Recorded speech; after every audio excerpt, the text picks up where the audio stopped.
బహిరంగ సభకు వచ్చే ప్రజలకు మంచినీరు, రవాణా, వైద్య సదుపాయాలు బాగా కల్పించండి.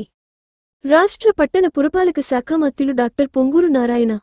కర్నూలు అక్టోబర్ 13. బహిరంగ సభకు వచ్చే ప్రజలకు మంచినీరు, రవాణా, వైద్య సదుపాయాలు బాగా కల్పించాలని రాష్ట్ర పట్టణ పురపాలక శాఖ మంత్రులు డాక్టర్ పొంగూరు నారాయణ పేర్కొన్నారు. ఈ నెల 16న ప్రధాని నరేంద్ర మోదీ కర్నూలు జిల్లా పర్యటన నేపథ్యంలో ఏర్పాట్లు ముమ్మరంగా జరుగుతున్నాయి. సూపర్ జీఎస్టీ, సూపర్ సేవింగ్స్ సభ ఏర్పాట్లలో మంత్రి నారాయణ బిజీగా ఉన్నారు. సోమవారం ఉదయం అమరావతిలో సిఆర్డీఏ భవనం ప్రారంభోత్సవంలో పాల్గొన్న మంత్రి అనంతరం నేరుగా కర్నూలుకి వచ్చి సభా ప్రాంగణానికి చేరుకున్నారు.